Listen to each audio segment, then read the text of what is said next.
Could I request all the guests to please take a seat? We have the chief guest coming. So please quickly sit down. Bring your tea and coffee and come and sit down here because our chief guest is here.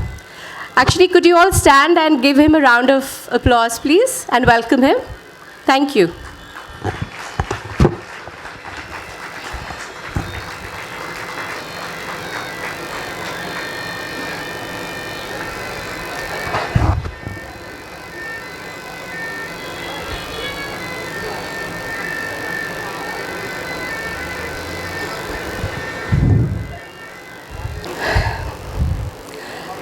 Thank you. Good evening, ladies and gentlemen, and a very warm welcome to the 7th edition of the Vasant Vihar Club's Literature Festival, which we call LitFest 2023. My name is Sanjana Raj, and on behalf of the Society and the Club, I am delighted to welcome you here on a rather pleasant Friday evening, standing in person in front of you rather than behind a screen on a digital platform. But I must add that being connected digitally was a blessing in disguise for many of us. Wouldn't you agree with that? Technology has the ability to engage with us, enthrall us, and also give us stress when we don't know how to use it, which just happened a moment ago when the mic went off. An advantage of the online LitFest, which was held in 21 and 22, was that we had participants and viewers from all over the globe. But don't you think it's better to meet face to face? I think the energy, the enthusiasm, the colors, what everybody has on, that adds to the charm and beauty of the LitFest. It's my absolute honor and pleasure to welcome amidst us our chief guest for this evening, Padma Vibhushan Dr. Karan Singh, a visionary statesman, an educationist, a philanthropist, an author, a poet, a musician, and a champion of interfaith dialogue and understanding.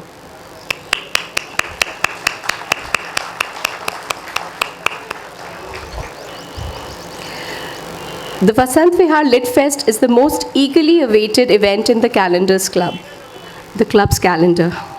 The theme of the LitFest this year is Peace, Prosperity, Culture, and Art. The President, Lieutenant General Shankar Prasad, will elaborate a bit more on this, about the theme of the LitFest. We are extremely lucky and fortunate to have been given the opportunity to listen to Dr. Karan Singh as the inaugural address. The panel discussions which will follow tomorrow and day after, March 4th and March 5th, will give us an opportunity to understand from domain experts about climate change, a subject which is close to my heart, about the economy and security, about new ways of creating diamond, again something close to my heart, and the exciting world of electric vehicles.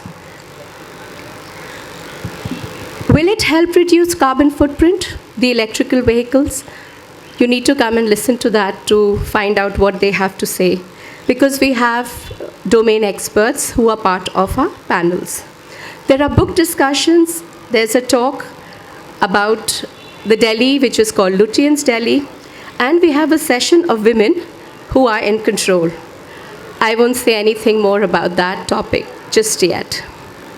The dance performances on the two separate days are of two different styles, and the Navy Band, which will be performing tomorrow evening, will add a special touch to our LitFest. In parallel, we have exhibitions of master craftsmen who have put in those 10,000 hours to create history by becoming national award winners. The bonsai and the diamond exhibition are a treat for our eye. So without much ado, could I request the President of the Government Servant Cooperative House Building Society and the Vasant Vihar Club, General Shankar Prasad, to request our guest, Dr. Karan Singh, to light the lamp. Could I also request the two Vice Presidents, B.M. Ahluwalia and Girish Serene, And could I also request Mrs. Padma Chib, who has been very closely associated, and she is the lady who started the LitFest in the club. So, Mrs. Chib, please come forward.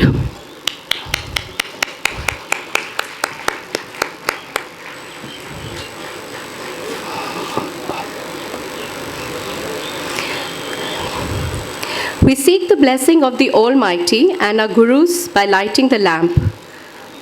The light signifies wisdom and intellect, and the flames signify knowledge that can dispel darkness of both mind and illuminate the path.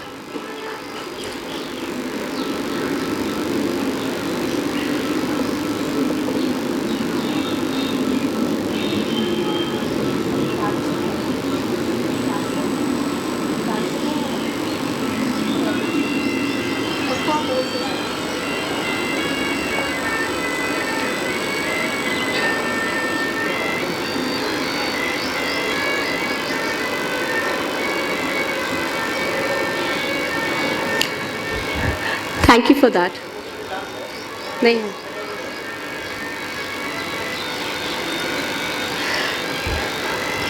At the LitFest, one is exposed to new ideas, new speakers, and there is also time to introspect and have a quiet chat over tea and coffee, and flick through books in the hope that the author will sign your copy. Could I now request the President, which he's already doing, Jendra Prasad, to escort our chief guest onto the stage.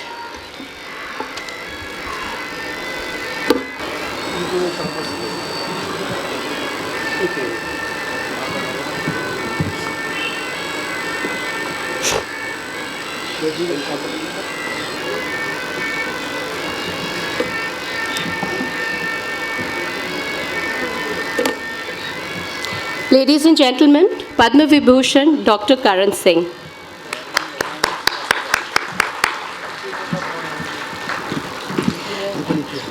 As I mentioned earlier, the inaugural address is by Dr. Karan Singh, but I would like to address him as Maharaja Dr. Karan Singh because he is a Maharaja in every sense of the way.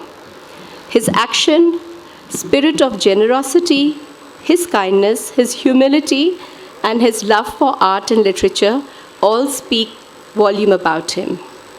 He converted his Amar Mahal Palace in Jammu into a museum and library containing a priceless collection of Bahari miniature paintings and modern art, and thousands of books, which were from his personal collection.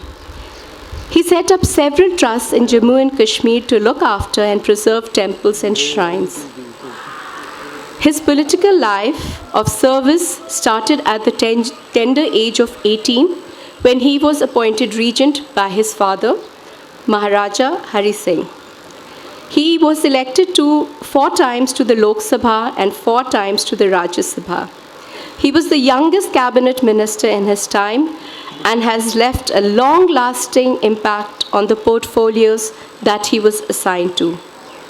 He was also the ambassador of India to the United States. A strong supporter of learning, he was a chancellor of Jammu and Kashmir University, JNU, Banaras Hindu Universities, to name a few. He was the chairman of Inaugural Foundation. He was the president of the Indian Council for Cultural Relation, the Delhi Music Society, and the India International Center. He has received numerous honorary degrees in recognition for his work. He has authored books on politics, on travelogues, and philosophy. He has traveled extensively addressing national and international audience on culture, philosophy, environment, and Vedanta, and we are indeed very, very fortunate to have him here amidst us this evening. He was awarded India's second highest civilian honor, the Padma Vibhushan, in 2005. So, ladies and gentlemen, Dr. Karan Singh. Could I request the President to say a few words and welcome our chief guest?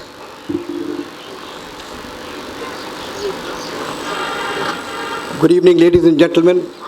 Most respected Karan Singh ji, sir. Doctor, very kind of you to have come. We are singularly lucky, shall I say, or blessed to have amongst us this evening Dr. Karan Singh, the most learned, the most distinguished gentleman that we have in the country today. A storehouse of knowledge about scriptures, and I think this is the right time under the situations that we are living today for him to speak to us as to how to face these developments in the country. Just a word to say about the theme of the LitFest. Normally LitFest don't have a theme, but this year we thought that we must give it a theme because the world was going through a tumultuous time. We're talking about peace, we're talking about prosperity, we're talking about women's empowerment, we're talking about global climate. And it seems sometimes to me, at least, that these are all just talking in big conferences. The first issue is about the peace. Are we really in peace? It doesn't seem to me. The whole world seems to be having some kind of a war somewhere or the other. The world is getting aligned, non-aligned, sometimes multiple alliances and all that sort of stuff. Are we leading it prosperity? Is prosperity, what does prosperity really mean? Are we killing human beings all over the world? Are we having thousands and millions of people displaced from their countries? Is this prosperity we are talking about? We keep talking about the women empowerment. Does it only stay till the time the elections are to be done and the voting is to be done? Are we seriously looking at women empowerment? And finally, the climate change. We talk so much about it, yet we continue to denude our climate by various activities that we do all over. Many examples are in front of us, don't have to be illustrated. So, ladies and gentlemen, with all these things, I thought it's best to encompass these four vital things that are affecting us today. What is interesting, and it is completely by chance, I must tell you, that I had never thought that something like this is going to be discussed at the global level in India. And what is exactly happening in G20. The four things that the G20 is applying itself, which is currently on in the Raisina dialogue, which started today, is about finances, about economy. Look at the world economy today, absolutely in tailspin. We're talking about security. You've seen the security dialogue yesterday between the foreign ministers and the outcome that is had. There isn't a joint communique on that. What does that mean? Are we heading towards peace or are we heading towards war? Ladies and gentlemen, which is why I thought the right thing to do is to look at these issues, and none better than Dr. Karan Singh to speak about Vedanta today, which will soothe our minds a little bit from this difficult situation that we are going through. I wouldn't say anything more. Sanjana has given you reasonably good details. Besides these panel discussions, we are also doing book reviews. We are also doing certain amount of cultural activities which are an integral part of any LitFest. Thank you very much for being here, sir, and thank you very much. We look forward to listening to you now, sir. Thank you.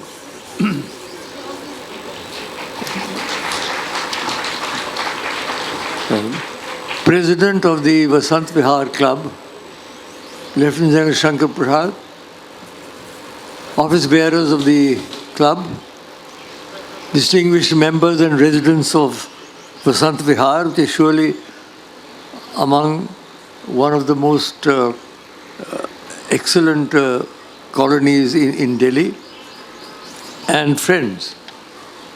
Let me say at the outset how impressed I am to see your club. I mean, this is almost better than India International Center.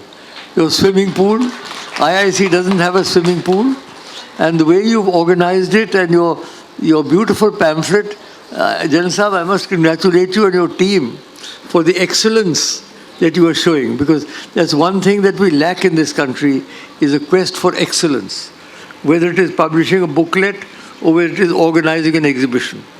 And also let me say, Jan Sahab, how impressed I was with the exhibitions.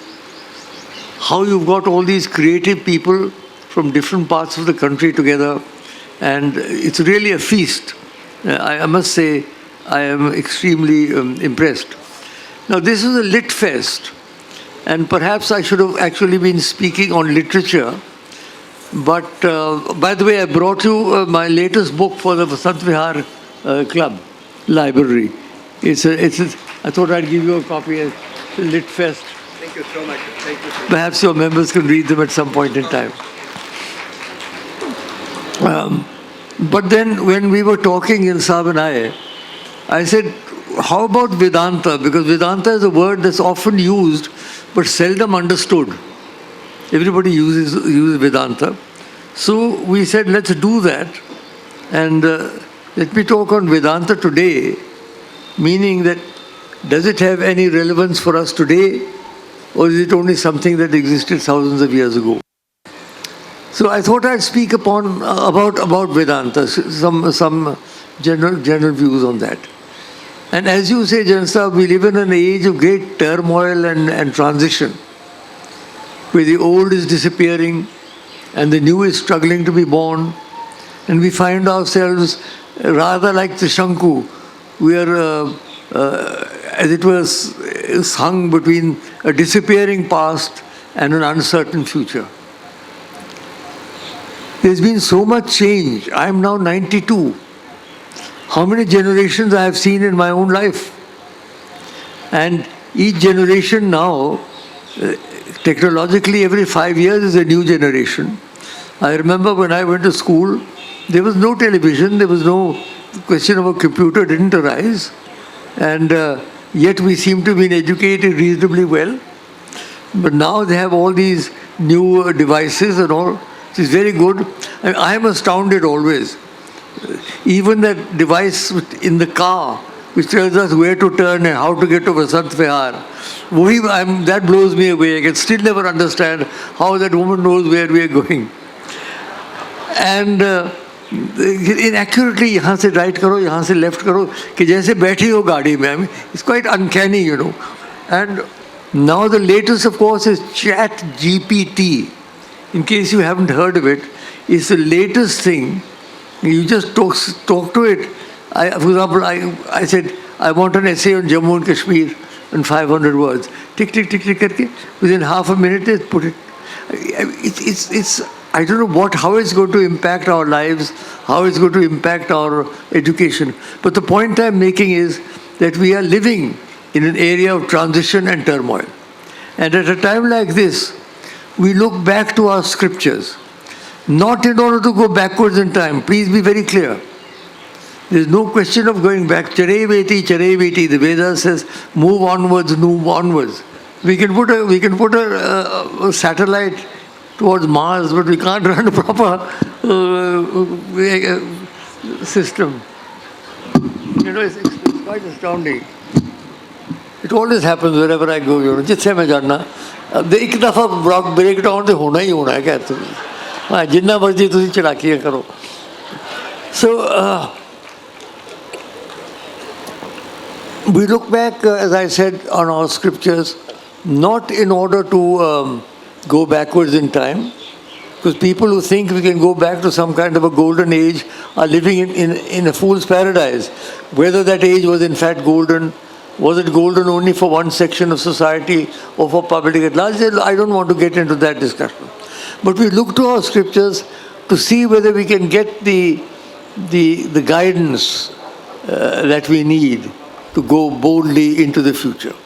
And Hinduism, as you know, has a vast collection of scriptures. It has the largest number of scriptures of any religion in the world. Thousands and thousands of pages if you put them down. There are the Vedas, then the Brahmanas, then the Aranyakas, and then the Upanishads. Now the Upanishads are what I'm going to talk to you about. Because the Vedas are just hymns, beautiful hymns to natural phenomena, to the earth, to the air, to fire, to water and so on. Then there are the Brahmanas which deal with certain technical matters about yajnas. There are the Aranyakas which are also preparatory. The real glory of our scriptures are the Upanishads. The Upanishads are dialogues. Please remember that all the Indic religions, Hinduism, Jainism, Buddhism and Sikhism, are dialogic religions. The Upanishads are questions, very, very, very sharp questions. Why are we here? What is the purpose of our life? Who impels us to move and so on? The Gita is a dialogue. So the Abrahamic religions, on the other hand, are revealed religions. There's a text. There's the 10 Commandments. You can't have a dialogue with Moses or whatever it is, the Gita or the Quran Sharif. So the dialogic situation is built into the structure of our thought, which is why I think Hinduism is among the most liberal religions in the world, because it believes not in laying down something harshly, but in having a dialogue, in trying to understand what is happening. Now, therefore, the Upanishads are the supreme texts, and the word Upanishad means sitting around. For example, if General Sahib is sitting here and his disciples are sitting around him, it would be an Upanishad. It will be military Upanishad hona, but at least it will be, nonetheless it will be an Upanishad. So the question is that this is the very good, beautiful situation located in some ashram in the Himalayas, pahadon ki choti pe, on the banks of a lake, where the Guru sits and the disciple also sit. You see, standing up and speaking is not our cultural tradition. The one who is speaking should sit down. मैं तो अब 92 वर्ष का हूँ, तो I take that बहाना. I always prefer sitting down and speaking. खड़े होके हमारे यहाँ बोलते नहीं है. गुरु आप देख, कभी गुरु खड़े होके बोलते हैं क्या? तो बैठते हैं, people sit around them. In any case, that is what an Upanishad is. And it is something which, there are 11 principal Upanishads. I don't want to go into great details of what their names are, but I would like to say, you think I could have a glass of water here? There's one here, thank you. I'd like to say that the supreme text of Hinduism is not the Gita. The Gita is a derivative text. It is the Upanishads which are the Shruti. Of course, the Gita sort of contains, as it were, thank you very much, contains, as it were, the essence of the Upanishads. So, I was trying to say that although Gita has popularly become the Hindu book, in my view, the Upanishads are really, because the Upanishads are Shruti, that which is heard, and Gita is Smriti, that which is remembered. So Shruti is, in our tradition, at a higher level than the Smriti. Now, what are the main concepts of the Upanishads? I'll try and very briefly explain to you. The first concept of the Upanishad is the all-pervasive divine, the Brahman, not to be confused either with Brahma or with Brahman. The Brahman is the all-pervasive divine. Brahma evidam ammitam purustad, Brahma pashchat, Brahma dakshinashchotarena, adaschodham javrasitam, Brahma evidam vishwamidam vishwam. This magnificent universe, not only the tiny speck of dust that we call planet Earth, but the billions and billions of galaxies in the unbounded universe around us are all illuminated by, inhabited by, permeated by that same divine force, the Brahman. It is in a way the spiritual correlate of the unified field theory that the scientists are trying to find. A single theory that would explain everything. So for us, that is the all-pervasive Brahman. It's very important for you to remember the Brahman. The second main concept is the Atman. Atman is the reflection, if you like, the spark, if you like, of the Brahman in each human being. There is the all-pervasive Brahman, and there is the Atman within each human being, or what we call the Atma. Ishvara sarvabhutanam hrideshe tishtiti. The Lord resides in the heart of all beings. But in human beings particularly, because we have reached a stage of evolution where we can understand that we have a divine spark in us.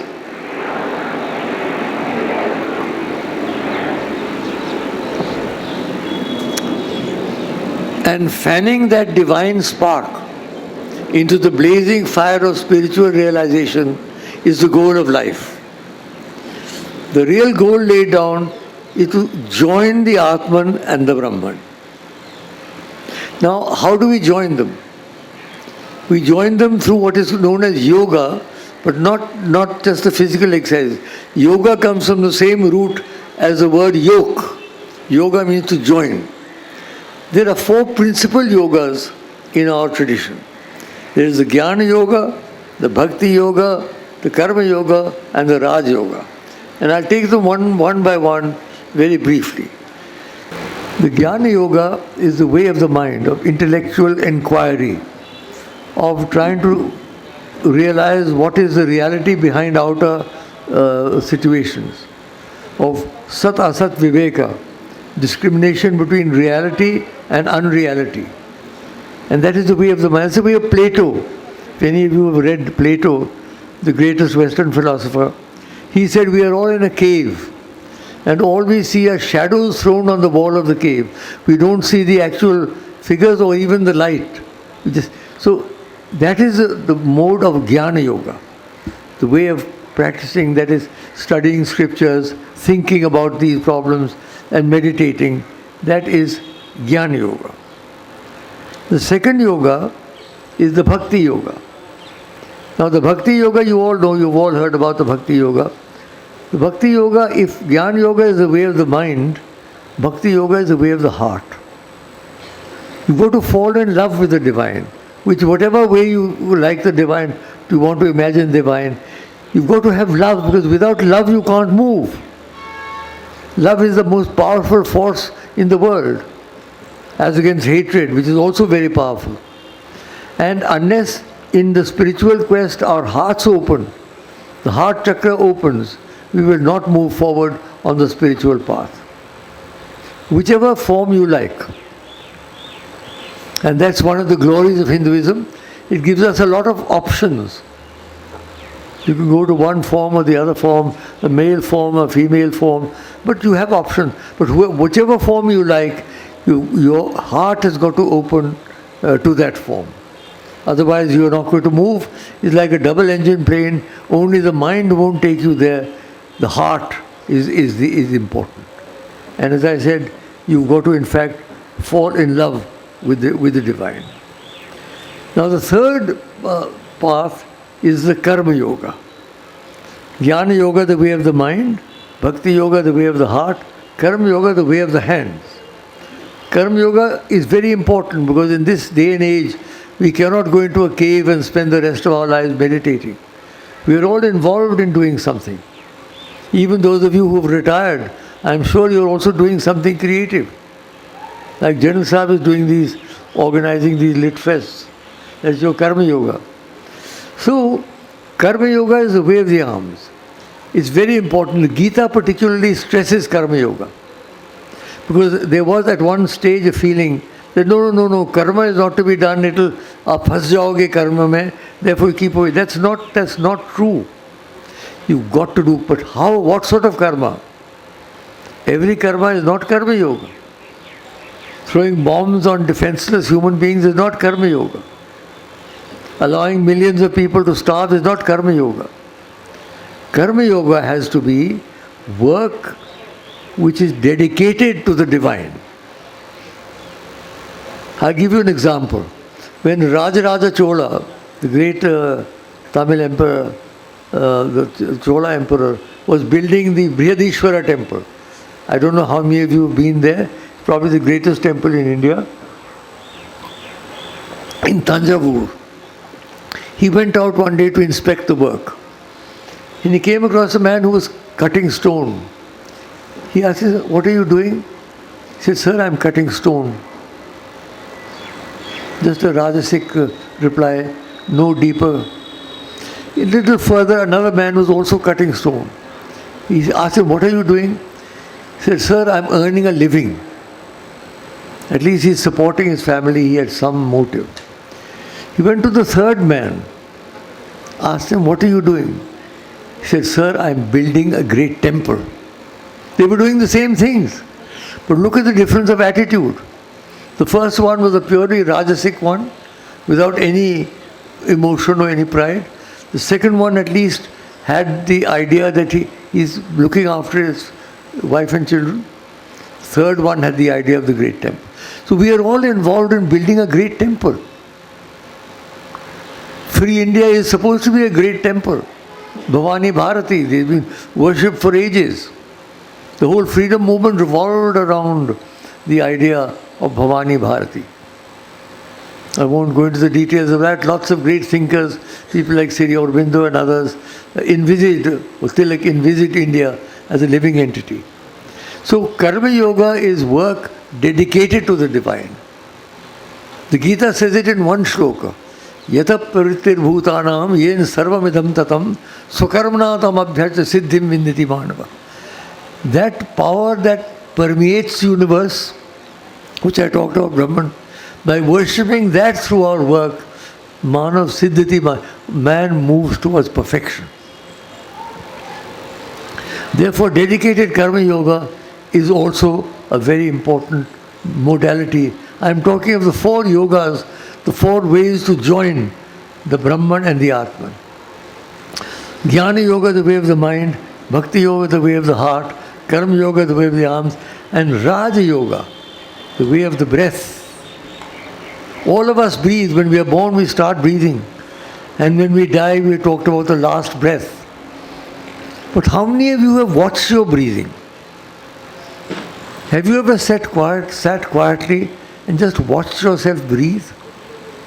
It's this breath that ties our physical body to the consciousness, to the mind. And in this breath are hidden all the great mysteries of Raja Yoga. Patanjali Yoga Sutra, Atha Yoganushasanam, Yogash Chitta Vritti Nirodha, Tada Surupe Avasthanam. Yoga is the stilling of the modifications of the mind. It is then only that we know our real personality. So the Raja Yoga involves many types of pranayam. You'll have to go to your gurus to that. I'm not a guru, but I'm a follower. You can learn various breathing techniques. And the Hatha Yoga, the exercises that are now popular around the world, thanks to our Prime Minister Modi, who got a World Yoga Day in the United Nations. And now yoga is known throughout the world. Those exercises are only a very small part of the Raja Yoga. Important, but not essential. If you can't stand on your heads, don't worry. Standing on your head is not a condition precedent for illumination. So, these are now the 4 yogas that I have explained to you. First of all, the Brahman and the Atman, then the Jnana Yoga, the Bhakti Yoga, the Karma Yoga, and the Raja Yoga, the methodologies of joining these 2. I will now, in the second half, I will talk about 3 important concepts of the... By the way, let me tell you, these 4 yogas are not mutually exclusive. You can practice one or more. In fact, I think we should now practice all 4 of them. We should be some Jnana yogis, we should do at least some reading of the scriptures. We should be Bhakti yogis, we must have some focus for our devotion. We must be Karma yogis, we must do something creative as a dedication to the divine. And we must do a little Raj Yoga also. So these 4 yogas, to my mind, taken together, represent a holistic philosophy of life, as against the fractured and fragmented philosophies that we see nowadays, as a result of which most people are now in some kind of psychological stress, because they don't integrate their minds, their bodies, their emotions, and their breathing. That integration of these 4, that is what is so important. And Sri Aurobindo, in his theory of integral yoga, has laid special stress on this integration. And so has Swami Vivekananda and others. So having said that, now I'm going to come to 3 very important concepts, Charan, that are also Vedantic and that are widely known. The first is Vasudeva Kutumbakam. You hear that all the time. In G20 it is there. It is Vasudha Eva Kutumbakam. The word itself is nothing to do with Vasudeva. Many people mispronounce it. They think it's not Vasudeva. It's Vasudha Eva Kutumbakam. The word itself is a family. What a great concept. Thousands of years ago, when we could only walk more than 8 or 10 miles a day, our rishis had this concept of Vasudeva Kutumbakam, of the world as a family. I mean, they were 5,000 years before their time. Our last attempt of the world as a family was the United Nations in 1945. But that has also failed because it is not inclusive. It leaves out more than half the world. So we are still grappling towards Vasudhaiva Kutumbakam. Even in the G20 that is going on, leave alone the rest of the world, even these 20 cannot come together because of various political difficulties. So the concept of Vasudhaiva Kutumbakam is the key to the idea of globalization. And now you find that many of the problems of the world cannot be solved in isolation. Global warming is upon us. It's not in the future, we are already in it. You can see the changes. You can see everywhere the glaciers are melting and there are huge floods and there are hurricanes and there are all sorts of earth is hitting back. After our misuse of the earth for centuries, now the earth is hitting back. Lovelock has a theory called Gaia, which holds that the earth is a living entity. And if you misuse it, it will hit back. It's hitting back now. Thousands of species have gone extinct. Whole forests have disappeared. And we polluted the air, we polluted the water, we polluted the earth. What is there left for us to pollute? We have not left anything. And so we want to rediscover the fact that we are in fact a global. This pandemic, it might have begun in China, but it spread all over the world. No one country could deal with it. Even very highly advanced countries, so-called, like the United States, lost 1 million people. 1 million people died, 10 lakhs of people died of COVID in the United States. Our figure is 5 lakhs. Whether that's a correct figure or not, I can't say. But the point I'm making is that global warming, mass pandemics, these are not issues that we can deal with as independent individual countries. Yes, we love our country, obviously. General Saab has fought for our country. I am also an honorary general, by the way, in the Indian Army. But, all right, we love our country, but we must love the world also. I went to the Suchetgarh border the other day, General Saab. And here we were in India, and I took one step and we were in Pakistan. Luckily, nobody saw me. So, our country is pavitra and their country is apavitra. Okay, you can look at it that way if you like. But if you look at it in a more fundamental sense, we are all denizens of a tiny speck of dust in the galaxy. And if we can't get together, if we're going to ultimately destroy ourselves, it's quite possible. There are two alternative scenarios for the end of the world, or for development. Arthur Koestler, a European philosopher in the 20th century, holds that man is a species programmed for self-extinction because of an engineering defect in the mind and the heart. So while as we know what should be done, we don't do it. Whereas Dhritarashtra says, Janami dharmam nacham me pravritti, janami adharam nacham me nivritti. I know what is right, but I am not attracted to it. I know what is wrong, but I am attracted to it. Kya kiya jaye? So Koestler says that ultimately we are going to blow ourselves up. And that is looking very likely, the way this wretched war, the Slavic war is going. I call it an inter-Slavic war. Both Slavic countries, same religion, same race. We might very well blow ourselves up. That's Koestler. Sri Aurobindo, on the other hand, and Tayyar de Sharda and others, they hold that man is an entity programmed for evolution. That we are now evolving to the next stage. We will evolve. I mean, technologically, of course, we are evolving, there's no doubt. But will this evolution of technology itself bring about our destruction? Depends on how we use it. So, this idea of Vasudhaiva Kutumbakam is a tremendously important idea. I know there's a backlash against globalism now, against globalization. At the end of the last century, I was going around the world speaking of the glories of globalization, how we were going to move from regional groupings like the European Union. That was a miracle. हमारी आंखों के सामने the mark disappeared, the lira disappeared, the franc disappeared, and you didn't know which country you were in Europe. Hopefully other regions would also develop. SARC, unfortunately SARC has got stuck. But that's not happening. And in the 21st century, there's been a massive blowback against globalization. I hold that still, if we are going to ever get what Tennyson calls the Parliament of Man, the Federation of the World, if we are ever to get that, Vasudhaiva Kutumbakam is the key mantra. The next mantra that I want to tell you is equally important. Ekam Sat Vipraha Bahuda Vadanti. What a beautiful phrase from the Rig Veda.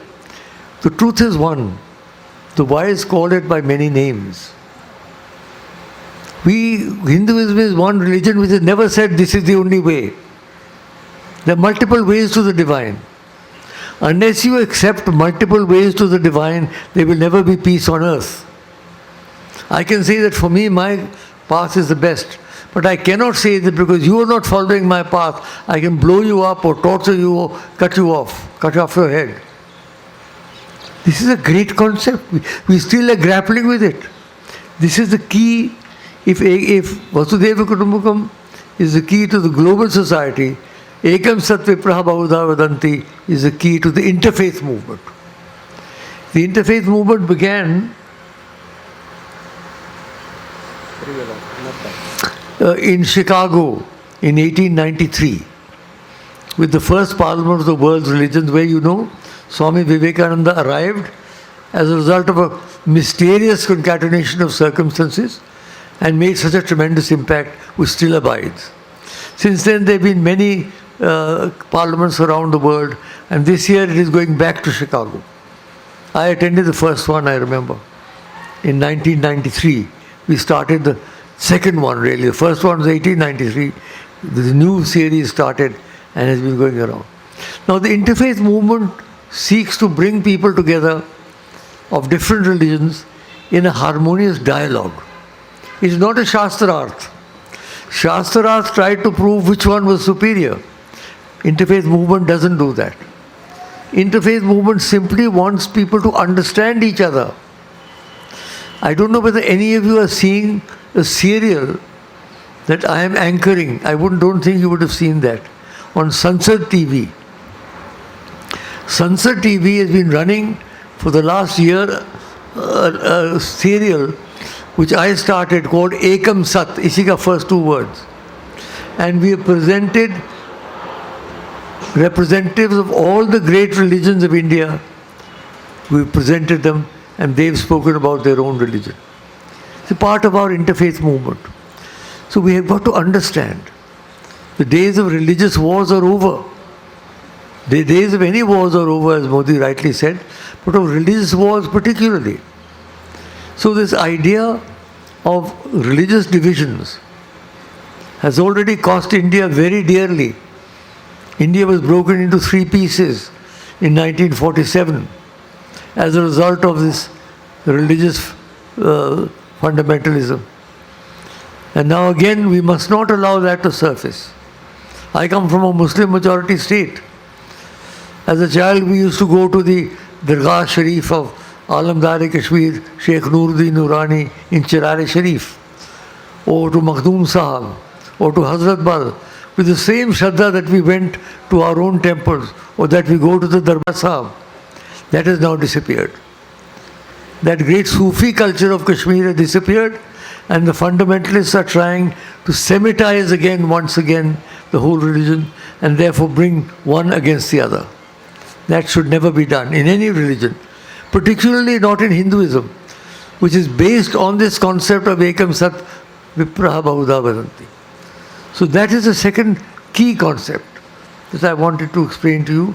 The first was Vasudhaiva Kutumbakam, the world as a family. The second is Ekam Sat Vipraha Bahuda Vadanti, the truth is one, the wise call it by many names. And the last point that I want to make is also very important. Sarvepi sukhina santu, sarve santu niramaya, sarve bhadrani pashyantu, ma kaschit bhagavad. Let everybody be healthy. Let everybody be happy. What better definition of socialism, General Sahib? I said in Parliament, in my speech, I said there are people here, communists and others, can you give me a better definition? Sarve, sab log sukhi ho. Sarve niras, may say everybody be healthy. Sarve bhadrani pashyantu. May all of you behold auspicious sights. Ma kaschit dukha bhagavad. May nobody suffer from any illness. Now this is a great concept. Vedanta doesn't mean that you're involved only in your own salvation. Vedanta means that in your karma yoga you've got to work for society. When Swami Vivekananda founded the Ramakrishna Mission in America, soon after his triumphant tour, he gave them one mantra: Atmano mokshartham jagat hitaya cha. Work for your own salvation, but also for the welfare of the world. There's so much suffering around us. Even today, crores of people जनसा are below the poverty line. कैसे जिंदगी उनकी निकल रही होगी? Crores of children are growing up with their bodies and minds malformed because of a lack of nutritional inputs. Can we call ourselves a great country when we have crores of people below the poverty line? Is it not a shame and a disgrace? Our billionaires are growing multiply. But what about those people who are there? Unka kya hoga? We've tried our best, I must tell you. I was involved in government for 10 years myself as a cabinet minister. Every government has tried. From Jawaharlal Nehru down to Narendra Bhai Modi. Every government, every prime minister has tried. We've not been able to break that poverty barrier. And this terrible COVID pandemic pushed many millions more into poverty. So my hope for the centenary of India's independence, another 25 years, some younger people may be here who will still be around. Let us by then at least give a decent kind of living to all our citizens. Let's get rid of this horrible spectre of poverty. We are all living in comfort. I'm living in Chanakyapuri, you're living in Vasant Vihar. हमें कोई कष्ट नहीं है. लेकिन वो लोग उनका क्या हाल है? यहाँ दिल्ली में देख लीजिए, सड़क के ऊपर लोग पड़े हुए हैं. किसी के दिल में दर्द है क्या? Is anybody caring? There are people. There are very fine institutions that are caring. I visited many of them. But I would urge a group of people like the Vasant Vihar residents, take up some project in one of these areas and try and see that you can make a difference to their lives. So this is the goal of Vedanta, not only our own salvation, but also the welfare of the world. So this is, ladies and gentlemen, what I tried to give you as the broad outlines of the Vedanta. It's fascinating, the two concepts, the Brahman and the Atman, the Jnana Yoga, the Bhakti Yoga, the Karma Yoga and the Raja Yoga, and these great concepts of human unity. And I'm going to end with a slok from the Kathopanishad, which exhorts us to awaken, arise, and move across a razor-edged path. There is no simple path, there is no easy path now, General Sahib, either for personal illumination or for collective salvation. Across that difficult and dangerous path we have to go towards our goal. And what is our goal? A new India, a new world society, a new consciousness on this planet. And this is what the slok says: Uttishtata, Jagrata, Prapya Varan Nibodhata, Shurasya Dhara Nishita Durataya, Durgam Pathasat Kavayo. Thank you. Namaskar.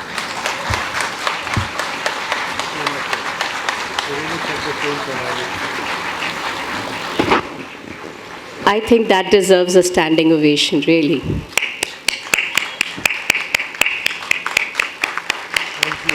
Thank you very much, thank you. It's actually a blessing to be listening to Dr. Karan Singh, And it's given us a lot of things to think about, introspect, and during these 3 days of LitFest, I hope we get to do a lot of that. So thank you, Dr. Karan Singh. We would like to just give a small memento to you, sir. One is from the club, which is the memento for the LitFest. And we also have a memento from the artisans who are exhibiting their craft in the Nirvana Banquet Hall. On their behalf, we'd like to give this to you.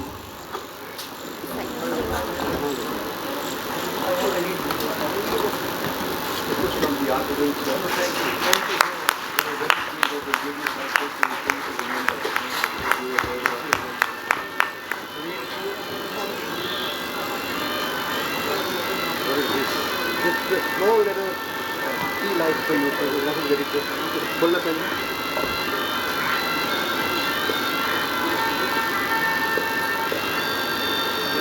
there shouldn't be anything smaller than this.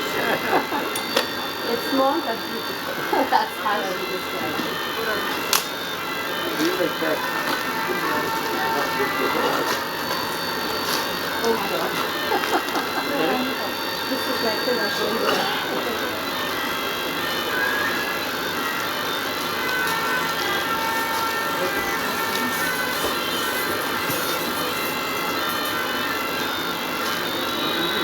There's a little tea light there. Finally. A little tea light. It's the light of the LitFest. Sure. And give it to my desk. There's some icing tea that can have it. Can I connect you? Sure. Yeah. Ladies and gentlemen, what I had imagined is what has happened this evening. As Dr. Saab said, that peace, prosperity, art and culture is the theme of this LitFest. What are we doing? Are we becoming a family in the world, or are we killing each other? Millions of people are homeless. It hurts each one of us. And one of my recent meetings with him, he asked me, how can a general be talking about peace? And I was a bit stumped. I said, what am I going to answer? Yes, generals prepare for war, but they don't want war. No general wants to go to war just for the heck of it to kill people. If there is a requirement to safeguard your country, we go to war. But we know that to kill people. Similarly, we talk about prosperity all over the world.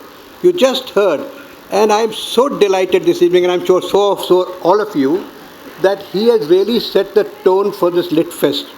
So as I mentioned in the beginning, we are doing global security, we are doing global climate change, we are doing global economy, all of those issues that are so relevant today. And the last thing which I want to emphasize is that one of the most important ingredients of our LitFest this year is women empowerment. And we have two cultural programs really based on women empowerment. One, as I mentioned to you, sir, is a dance drama sequence based on Ramayana and Mahabharata. It's a dialogue between Sita and Draupadi. So अगर आप आ सकें तो आइएगा. अभी तो नहीं है मेरे पास, पर मैं I'll try and get you the write-up of this. And the other one we're doing is Colors of India, which I thought you should be able to stay because of your other engagement. You may not be. We're going to start with the Kashmir dance there. But it's a dance sequences in 6, which we are covering the entire globe. And not to leave the books apart, we are doing 4 or 5 books as well. And two important things we are doing is we've also got to do some cultural stuff. So we are trying to see how Bollywood is being overtaken by the OTT. And those are young people coming to speak on that. And finally, we have a fantastic naval band, which will make people enjoy. So thank you very much, sir. I'm so ever grateful to you for having been here. You really set the tone for my LitFest, and you really said the things that I wanted to get to the end of this program. Thank you so much, sir.